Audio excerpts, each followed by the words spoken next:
आप लोग कैसे हैं? उम्मीद करता हूँ आप लोग बहुत अच्छे होंगे। मैं भी बहुत अच्छा हूँ। आज मेरा टॉपिक है, बिल्डिंग के बीच में गैप देना है या नहीं देना है। दो बिल्डिंग, एग्जिस्टिंग बिल्डिंग और न्यू कंस्ट्रक्शन बिल्डिंग के बीच में गैप कितना देना चाहिए या नहीं देना चाहिए। तो ये सबसे इम्पोर्टेंट बात होती है कि हम क्या करें इसमें। तो बहुत सारे लोग होते हैं जिनको ये सब जानकारी नहीं होता है। वो समझ नहीं पाते हैं कि हम क्या करें। उनको एक सुझाव नहीं मिल पाता है, कोई उनके पास टेक्निकल पर्सन नहीं मिल पाते हैं। उनको पूरी तरह से जानकारी नहीं हो पाती है। तो मैं उन लोगों के लिए ये वीडियो बना रहा हूँ। और ये बहुत टेक्निकली चीज होते हैं। आप इसे बहुत अच्छे तरीके से देखिए, सुनिए और उनको ये वीडियो भेजिए जिनको जरूरत है, जो मकान नए नए बना रहे हैं। उन्हें ये सब चीज की जानकारी नहीं होती है, तो आप उन्हें भी शेयर कीजिए। जो जो अपने दिमाग में ये सब चीज रखे हुए हैं कि हम अपने जगह को नहीं छोड़ेंगे, हमारी जमीन बहुत कीमती है। तो हम मानते हैं कि आपकी जगह बहुत कीमती है, तो क्या आपका मकान बनाया हुआ है, कल हो के अगर उसमें कोई भी सीलन वगैरह आता है, चाहे कुछ भी आपका रिपेयरिंग आता है, तो कल हो के आप उसको जब रिपेयरिंग करना है या ये करना है तो वो चीज आपका महंगा और पड़ जाता है। घुमा फिरा के आप महंगे सौदे पे चले जाते हो। तो हम उसी के ऊपर एक वीडियो बना के लोगों को ये समझाना चाहता हूँ कि आप कोई भी काम करे तो एक टेक्निकल सुपरविजन में ही काम करे। एक इंजीनियर के नज़र में ही काम कराएं, चीज़ों को अच्छे से काम कराएं। एक अच्छे इंजीनियर को पकड़िए, दो पैसा लगेगा लेकिन चीज़ आपको बढ़िया मिलेगा। ऐसा नहीं कि दो पैसा लगाने के माने बचाने के चक्कर में और दो के जगह चार लगा रहे हैं। ठीक है ना? तो वो सब चीज से बचने के लिए और एक सही चीज बनाने के लिए, मकान बार बार नहीं बनता है, मकान एक ही बार बनता है। और बढ़िया से बनाइए, ठीक है ना? ऐसा नहीं कि हम मकान में खर्चा कर रहे हैं, सीमेंट बढ़िया मंगवा रहे हैं, गिट्टी बढ़िया मंगवा रहे हैं, बालू बढ़िया मंगवा रहे हैं, ईंट बढ़िया मंगवा रहे हैं, ठेकेदार बढ़िया रख ले रहे हैं, लेकिन मकान का जो सही रूप है, सही ढंग का होना चाहिए, और वो सब चीज आपको नहीं समझ में आ रहा है कि बिल्डिंग को हमको कैसे बनाना है, उसको सही रूप देना है। तो उसके लिए हमको एक टेक्निकल इंजीनियर हो, चाहे टेक्निकल कोई सुपरविजन कर सके, उसके लिए आप एक बढ़िया आर्किटेक्ट को या सिविल इंजीनियर को आप रख रहे हैं या नहीं रख रहे हैं। तो ऐसा नहीं है, दो पैसा आप लगाइएगा तो चीज आप ही का बढ़िया बनेगा, ठीक है ना? और जो ये टेक्निकल पर्सन होते हैं, वो आपको अच्छे तरीके से गाइड करेंगे और आपको मकान में पैसा भी बचाएंगे, ठीक है ना? तो ये सब चीज को आपको ध्यान देना है। आज हमारा टॉपिक यही रहेगा कि हम जो दो मकान बनाते हैं, दो मकान के बीच में क्या गैप होना चाहिए या नहीं होना चाहिए। तो हम सबसे बड़ी बात ये बोलते हैं कि दो मकान की गैप होनी चाहिए, और वो बहुत जरूरत की चीज है। अगर आप गैप नहीं देते हैं तो बहुत परेशानियों से आपको गुजरना पड़ता है। ठीक है? आप आप अगर मान लीजिए कि आपके आस पड़ोस में आप कैसे हैं, पड़ोसी कैसे हैं, वो कितना जगह छोड़े हैं, कितना जगह नहीं छोड़े हैं, क्या ये सब चीज उनको ऐसा नहीं होना चाहिए। वो सब चीज आपका, आप दोनों में मिल बैठ के बात कर लेना चाहिए, और उस चीजों को उनको भी समझाना चाहिए और खुद को भी समझना चाहिए। हम इसी पर्पज से ये वीडियो बनाए हैं कि आप उनको भी ये शेयर कीजिए और आप खुद भी चीजों को समझिए कि दो मकान के बीच में गैप बहुत जरूरत, जरूरत ही नहीं बहुत जरूरत है। ठीक है? और मैं ये वीडियो बना रहा हूं, आप एक बार जब देख लोगे तो इस ये मैं बिल्कुल बोलता हूं कि आपको मकान के बीच में गैप देना ही पड़ेगा, ठीक है ना? तो देखिए, सबसे बड़ी बात होती है, इसके पीछे के टेक्निकल बहुत सारे कारण हैं जो मैं आप लोग को आज क्लियर करूंगा।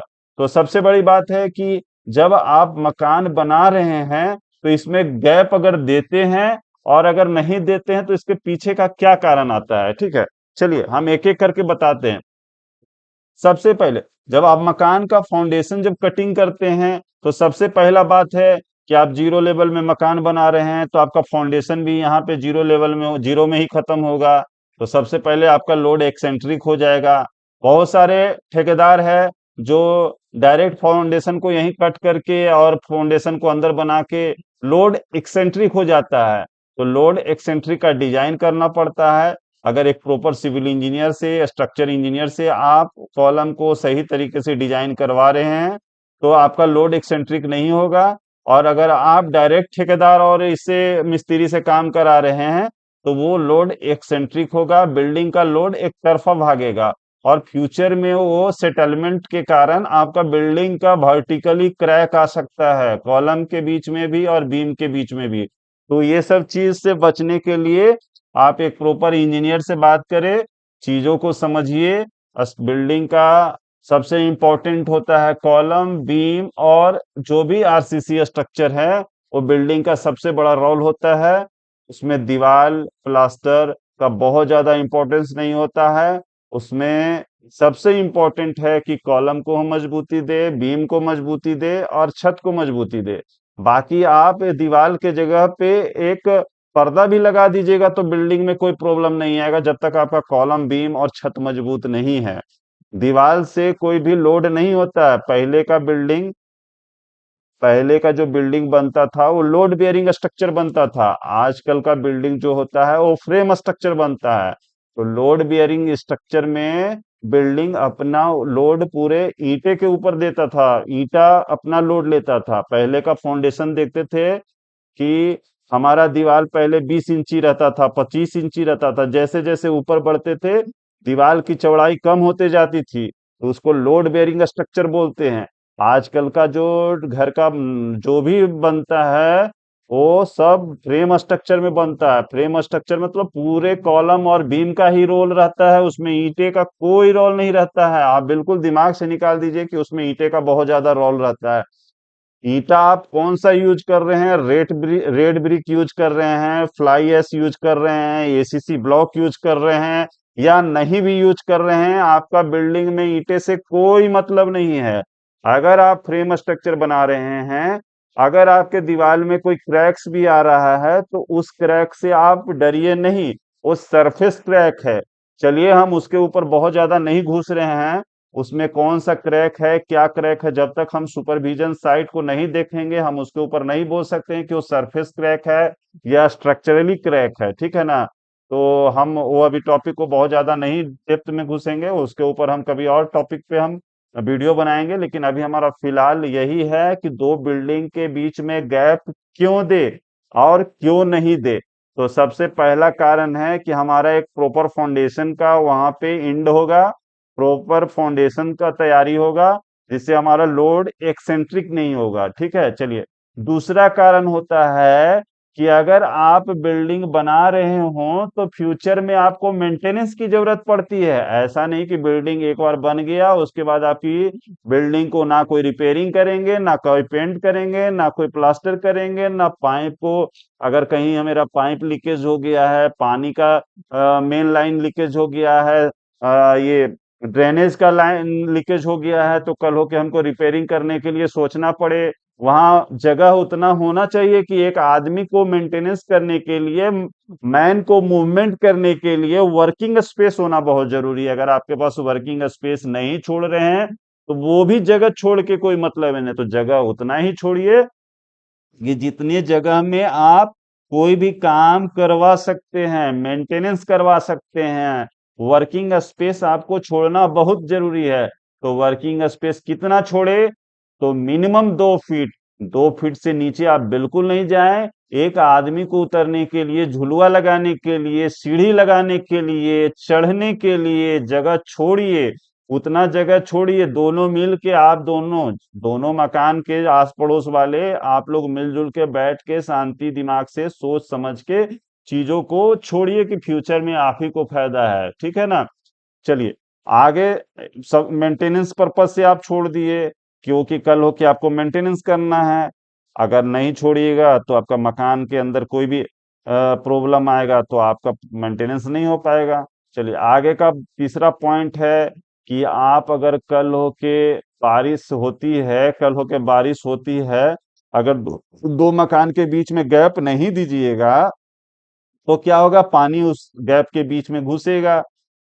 थोड़ा मोड़ा अगर बिल्डिंग में गैप भी बन जाएगा, गैप जब दो बिल्डिंग को आप माने सटा के बनाइएगा तो दो बिल्डिंग के बीच में गैप बनना ही है, क्योंकि दोनों स्ट्रक्चर का दोनों स्ट्रक्चर जो बना है दोनों अलग अलग अथी में बना है।